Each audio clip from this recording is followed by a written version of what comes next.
زړګیه قربان د اوښکو له هر چا واخلمه یاد بدیاته کړم تسل ستا په بلا واخلمه زړګیه قربان د اوښکو له هر چا واخلمه زړګیه قربان د اوښکو له هر چا واخلمه خیر که پراته دې پر وږو دې د اغیار لاسونه. بسم الله الرحمن الرحيم. الحمد لله رب العالمين حمد الشاكرين. الصلاة والسلام على سيد الأنبياء والمرسلين سيدنا ونبينا وشفيعنا ومولانا محمد وعلى آله وأصحابه الطيبين الطاهرين. قدرمنو اوریدونکو د ژوند د لارې د خپرونې مینهوالو السلام علیکم ورحمة الله وبرکاته. ستاسو روغتیا او خوشحالي د پاک رب نه غواړم په دې هیله چې د صحت او عافیت جامې پر تن ولرئ او خوشحالي مو په برخه وي. دا دی زه محمد یاسین فهیم د ژوند د لارې د خپرونې په وړاندې کولو کې ستاسو په خدمت کې یم. زموږ د نن ورځې د خپرونې موضوع بیا هم له ګناهونو څخه د خلاصون لارې. درنو اوریدونکو، زړه چې د الله رب العزت په لور تګ او سیر لري نو په دې سیر او په دې تګ کې د ډول ډول خنډونو او تخریبونکو څیزونو سره مخ کیږي تر څو له سمې لارې څخه واړولی شي او د ژغورنې او کامیابي نهایي هدف ته ونه رسیږي چې د هغې په جمله کې ډیر اختلاط، د آرزوګانو او هیلو په سمندر کې ډوبېدل، د غیر الله سره تعلق لرل، زیات خوراک کول او ډیر خوب کول هم شامل دي. اول له خلکو سره ډیر اختلاط، د خلکو سره ډیره ناسته او صحبت فکر او ذهن پراګنده او متشتت کوي او د زړه توانایي کمزوري کوي چې په دې صورت کې بیا زړه کې د الله او د آخرت یاد لپاره کوم ځای پاتې نشي او له خپل منزل څخه ودرېږي.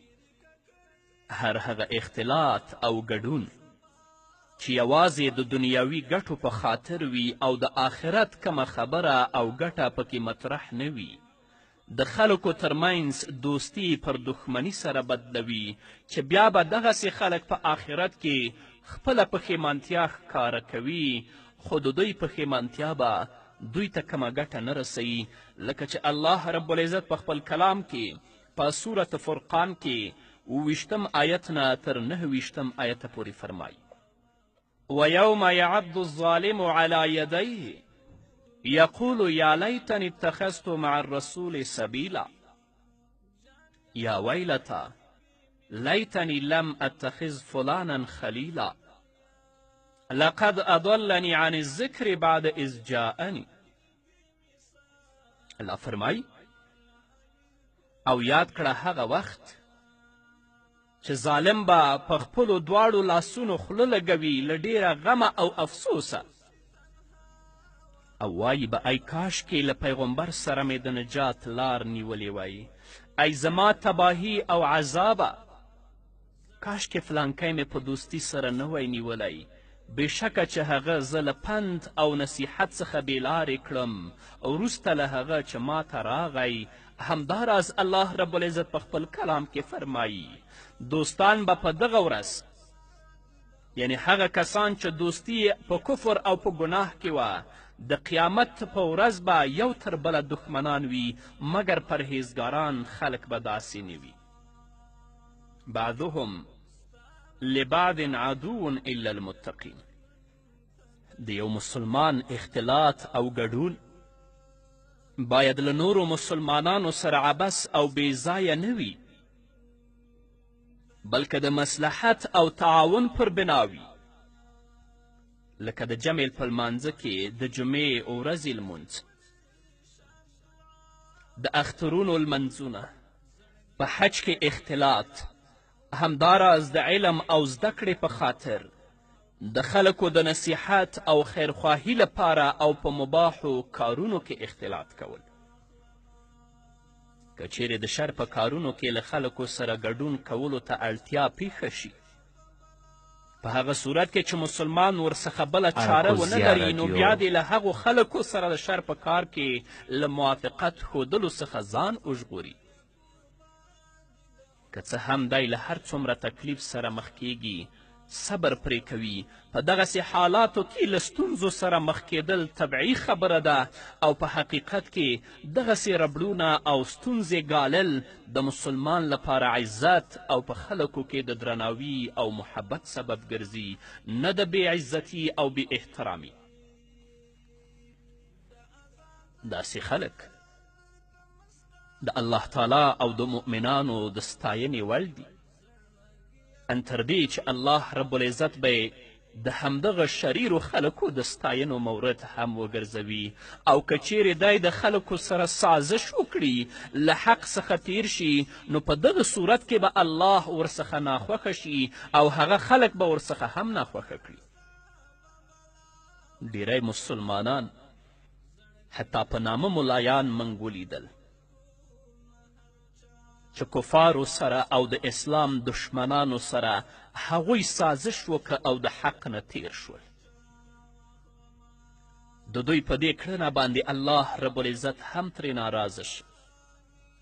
او دوی هم د خلکو په سترګو کې منفور وګرځېدل. د هر مسلمان نه، د واقعي مسلمان نه چې پوښتنه وکړي، د هغوی په زړه کې به د همدغو شریرو نفرت او کرکه پرته وي. ام المؤمنین عایشې صدیقه رضی الله تعالی عنها فرمای چې محمد رسول الله وفرمایل چا چې الله راضي که خلک یې خفه کړل،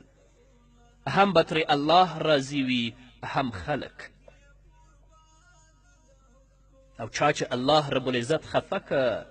مخلوق یې خوشحاله که، هم به الله ترې خفه وي هم به مخلوق ترې خفه وي. همدارنګه که د دې اړتیا وي چې یو مسلمان د خلکو سره په غیر ضروري او داسې کارونو کې ګډون وکړي چې کول یې خلاف اولا او ښه کار نه وي، نو که توان لري کوشش دې وکړي چې هغه مجلس د الله د اطاعت مجلس ته واړوي،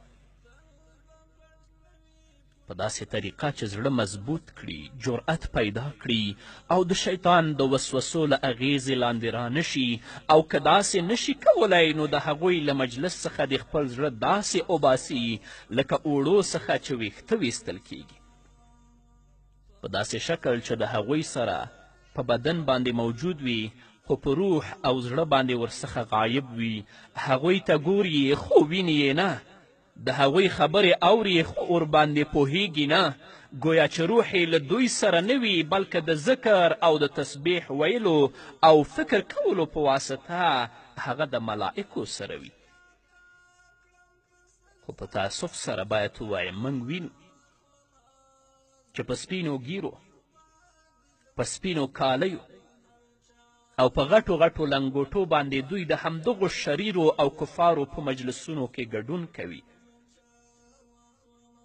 او ډیر په بې شرمي سره هغه لونګۍ چې د رسول الله سنت دی او د مسلمان ویاړ دی د یو یرغلګر او د کافر او د مرتد په سر باندې هغه کړي. ایبتغون عندهم العزة فإن العزة لله جمیعا. د کفارو درناوی دې لپاره کوي چې هغوی نه دوی عزت غواړي، اما ظالمان په دې نه پوهیږي چې عزت خو ټول د الله په لاس کې دی. چاته چې الله عزت ورکړي که ټوله دنیا راټوله شي او د ده د بې عزتي هڅې او کوششونه وکړي، کوم ځای به ونه نیسي. او چې الله څوک ذلیله کړي، بیا که ټوله دنیا راپاڅي چې ده ته عزت ورکړي، کله هم عزت نشي ورکولی. خو دوی لا تر اوسه په دې پوه نه دي چې عزت او ذلت د الله په لاس کې دی، بلکې دوی خپل عزت د کفارو او د یرغلګرو په لاس کې ویني. دویم د هیلو او د آرزوګانو په سمندر کې ډوبېدل. په هیلو او په آرزوګانو کې ورګډېدل داسې سمندر ته لاهو کېدل دي چې هغه ساحل نه لري او دې سمندر ته له علم او پوهې تشلاسي او مفلس خلک ورګډېږي لکه څنګه چې سلف فرمای آرزوګانې او هیلې د مفلسو خلکو پانګه ده او د داسې پانګې لاسته راوړلو وسایل د شیطان د دروغو وعدې او د خیال خوبونه دي هغه نفس چې ټول کوشش د دنیا لاسته راوړلو لپاره وي ټیټ او چټل نفس بلل کیږي د چټلو نفسونو خاوندان همیش د مال پیسو او ښځو د لاسته راوړلو او نورو دنیوي شیانو لپاره ډول ډول آرزوګانې او هیلې کوي او په همدې کې یې فکر او ذهن مشغول وي او بیا چې کله له داسې خیال او خوبونو څخه راویښ شي نو ګوري به چې هیڅ یې په لاس کې نشته خو د اوچتو او پاکو نفسونو خلکو آرزوګانې او هیلې ایمان علم په علم باندې عمل او الله ته د قربت د وسایلو په باره کې وي نو رب العزت دی موږ د هیلو او د آرزوګانو په سمندر او په بحر کې نه ډوبوي ځکه که په دې کې ډوب شو نو د تباهي او د هلاکت کندو ته بیا ورګزار شو دریم د غیر الله سره تعلق لرل بې له الله رب العزت د بل چا پورې زړه تړل د زړه لپاره تر ټولو زیات خرابونکی څیز او ډیر بد حالت دی بلکې له دې څخه ورته بل زیات تاواني په بدبختیو اخته کوونکی او له فایدو څخه لرې کوونکی څیز نشته دی څوک چې له الله رب العزت څخه سوا بل چا پورې زړه وتړي په بل چا باندې بروسه او اعتماد وکړي نو الله به یې همغه څیز ته وسپاري چې بیا خو به نه د الله د مرستې او عزت مستحق وي او نه به ورته هغه څوک نجات او عزت ورکولی شي د چا سره چې تعلق او رابطه وه الله رب العزت په خپل کلام کې په سورت مریم کې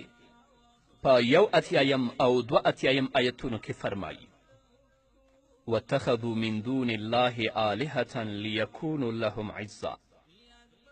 كلا سيكفرون بعبادتهم ويكونون عليهم ضدا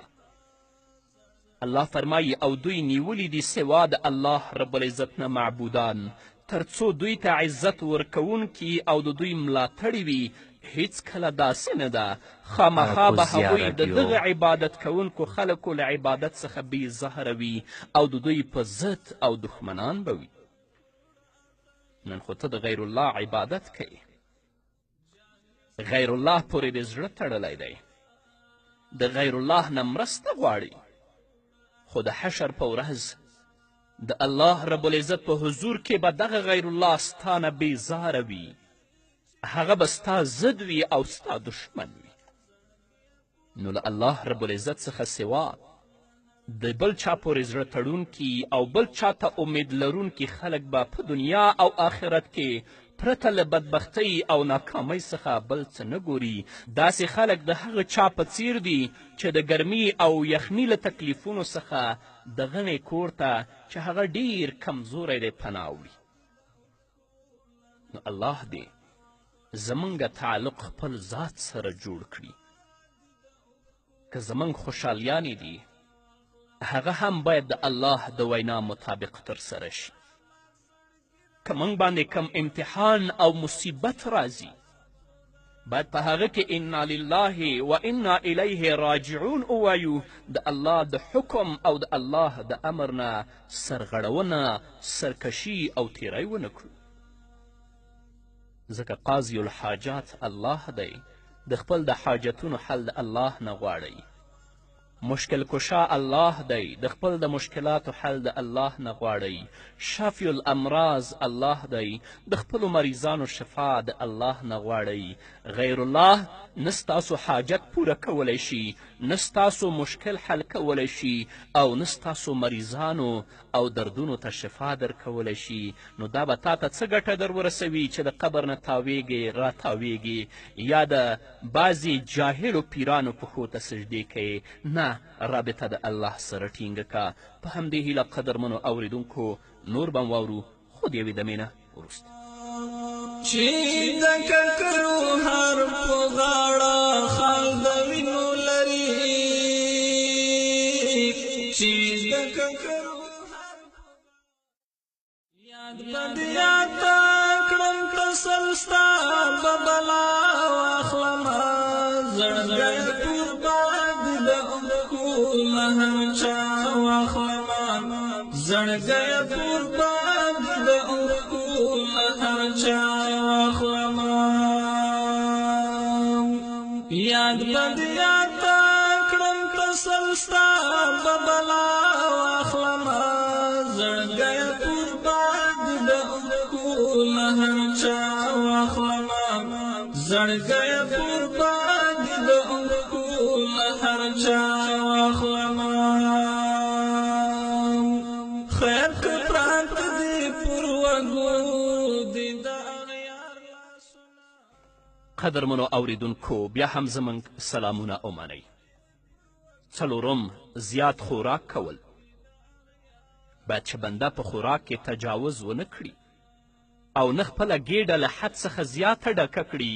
ځکه چې دغسې حالت د عبادت او اطاعت کولو په مخ کې خنډ ګرځي او بنده د ځان په دروندوالي او کسالت باندې اخته کوي. د ډیر خوراک په وجه د بدن شهواني مواد زیاتیږي او په بدن کې د شیطان لپاره رګونه پراخ او تان ګرځي، ځکه چې شیطان د انسان په بدن کې د وینې په څیر حرکت کوي. نبی کریم صلی الله علیه وسلم فرمای، د ترمذي حدیث دی، نسائی او ابن ماجه هم روایت کړی، انسان نه دی ډک کړی هیڅ لوښی بدتر له ګیډې څخه. انسان ته یو څو مړۍ خوراک بس دی چې خپله ملا ورباندې نیغه وساتي، ژوندی پاتې شي، او که بیا له خوراک څخه لابودي ګڼي نو باید چې دریمه برخه خوراک ته وګرځوي، دریمه برخه څکاک ته او دریمه برخه د تنفس لپاره. خپله ګیډه په 3 حصو باندې وویشه، یوه حصه د خوراک لپاره، یوه حصه د څکاک لپاره او یوه حصه د تنفس لپاره.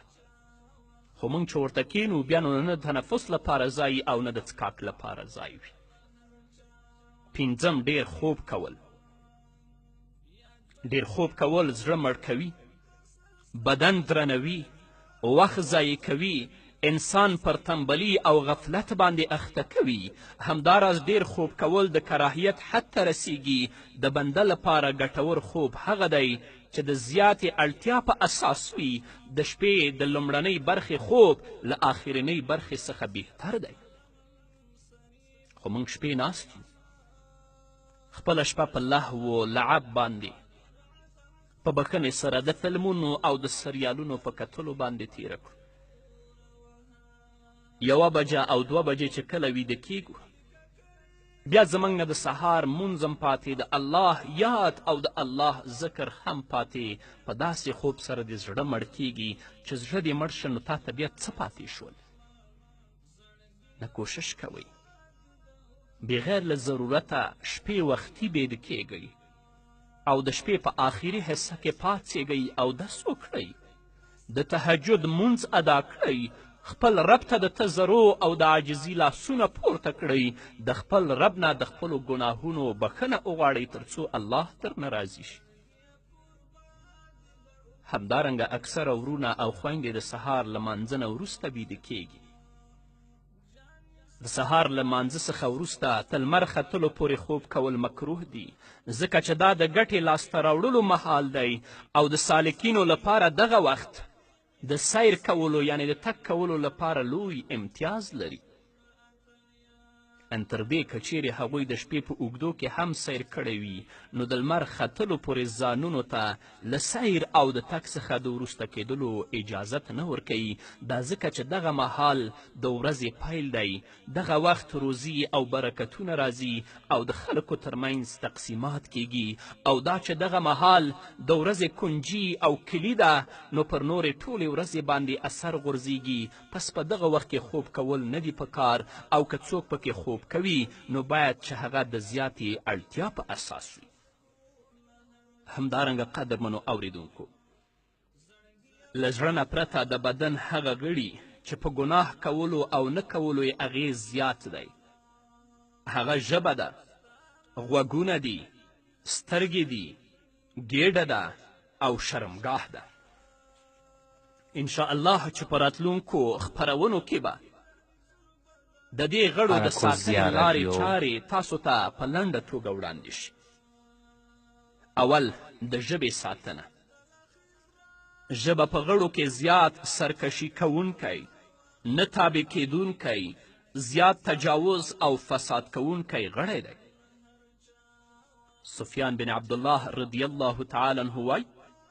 ما وویل ای د الله رسوله پر ما باندې له څه شي ډېر ویریږي. د ترمذي حدیث دی. محمد رسول الله خپله مبارکه ژبه ونیوله، وی فرمایل له دې څخه. همدارنګه امام غزالی رحمه الله وایي د ژبې په ساتنه او حفاظت کې باید 5 اصول په نظر کې ونیول شي.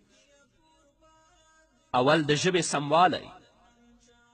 د ژبې سموالی د نورو غړو سموالی دی او کوږوالی د نورو غړو کوږوالی دی. نبی کریم صلی الله علیه وسلم فرمایي کله چې سهار مهال شي نو د بدن ټول غړي د ژبې تابع شي او ورته وایي له الله څخه وویرېږه، که ته سمه شې نو موږ به هم سم شو او که ته کږه شې نو موږ به هم کاږه شو. د دې معنا دا ده چې د ژبې غږېدل او خبرې کول د انسان په غړو کې د هغې د توفیق او یا ښویېدنې سبب ګرځي، لکه څرنګه چې د دې رایې تایید د مالک بن دینار رحمه الله دا وینا کوي کله دی چې په زړه کې سختي او قساوت، په بدن کې سستیا او په روزي کې محرومتیا ولیده نو په دې پوه شه چې په داسې څه کې دې خبره کړې ده چې فایده درته نه رسوي. دویم خپل وخت دې وساته. بېشکه چې زیاتره هغه څه چې انسان یې بې له ذکر د الله څخه وایي علی الاقل لغوه او بیکاره خبرې وي چې وخت ورباندې ضایع کیږي. سلف صالحین لیکي چې کله د حسان بن ابي سنان رحمه الله په یوې کوټې باندې تیرېدلو شو نو وی ویل څومره وخت کیږي چې دا جوړه شوې ده. بیا خپل ځان ته مخاطب شو او وی ویل ای دوکه ورکوونکیه نفسه، ته د هغه څه په باره کې ولې پوښتنه کوې چې فایده درته نه رسوي، بیا یې ځان په څه وخت روژې نیولو باندې مجازات کړه. دریم د نیکو عملونو ساتنه. که څوک خپله ژبه ونه ساتي، زیاتې خبرې وکړي نو هرومرو به د خلکو په عیب ویلو کې اخته کیږي او په عیبونو کې غیبت کول د داسې تباه کوونکي تندر حیثیت لري چې طاعتونه سوځي. او لکه څنګه چې ویل شوي دي څوک چې د خلکو غیبت کوي مثال یې د هغه چا دی چې منجنیق یې نصب کړی وي او په 4 طرفونو لویدیځ، ختیځ، شمال او جنوب کې ورباندې خپلې نیکي ولي. حسن بصري ته وویل شو چې ای د سعید پلاره فلانکي ستا غیبت کړی دی، نو هغه غیبت کوونکي ته یو لګن خرما ولیږله. دا خبرې هم ورولېږو چې تا ما ته خپلې نیکي ډالۍ کړي دي، پس دا ما خوښه وګڼله چې د هغې بدله درکړم. او کله چې د عبدالله بن مبارک رحمه الله په وړاندې د غیبت یاد وشه نو هغه ویلې که چیرې زه د چا غیبت کوونکی وی نو خامخا به مې د خپلې مور غیبت کړی وی، ځکه چې هغه زما د نیکیو ښه حقداره ده. څلورم له دنیوي آفتونو څخه سلامتیا. لکه څرنګه چې سفیان رحمه الله ویلي دي په ژبه دې هغه څه مه وایه چې خپل غاښونه ورباندې ماتوي. او یو بل عالم ویلي دي ژبه دې مه پرانیزه چې کار به دې خراب کړي. او په یو بیت کې راغلي ژبه دې وساته، ویل مه کوه چې په آزمایښت او مصیبت کې به واقع شي. احفظ لسانک لا تقول فتبتلی ان البلاء موکل بالمنطق. بېشکه چې مصیبت په ویلو یعنې د خبرو په ځای باندې مقرر دی. 5 د آخرت آفتونه او عذابونه یادول. ستا وینا به یا خو حرامه وي او یا به بېفایدې وي. که حرامه وي نو په هغې سره به د آخرت له داسې عذاب سره مخ کیږي چې توان به یې نه لري. او که خبرې دې بېفایدې وي نو عملنامه به دې بې ځایه ډکه کړي چې ته به بیا دغسې عملنامه د الله په وړاندې د خلکو او ګواهانو په حضور کې لولې. نو باید هغه وخت را په یاد کړي او عملنامې ته دې داسې څه ونه لیږي چې بیا پرې شرمېږي او په لوستلو بیا حیا درځي. نو الله رب العزت دې زموږ د غړو په ځانګړې توګه د ژبې ساتنه وکړي تر څو الله رب العزت د دنیا او د آخرت کامیابیانې را په برخه کړي. په همدې هیله قدرمنو اوریدونکو دا وه زموږ د نن ورځې خپرونه چې ستاسو درانه حضور ته وړاندې شوه. تر بلې خپرونې پورې چې زه بیا هم ستاسو درانه حضور ته راځم تاسو ټول په لوی او بخښونکي الله سپارم. پاتې ژوند مو نیکمرغه، ښاد، بریالي او کامیاب اوسئ. خیر که پراته دی پر وګو دي د اغیار لاسونه خیر که پراته دي پر وګو دي د اغیار لاسونه وخت به د وخت لاسونه غوڅ کړي تا به بیا واخلمه زړګیه پور باندې د اوښکو له هر چا واخلمه زړګیه پور باندې د اوښکو له هر چا واخلمه یاد به دې یاده کړم که سر ستا به بلا واخلمه زړګیه پور باندې د اوښکو له هر چا واخلمه زړګیه پور باندې د اوښکو له هر چا واخلمه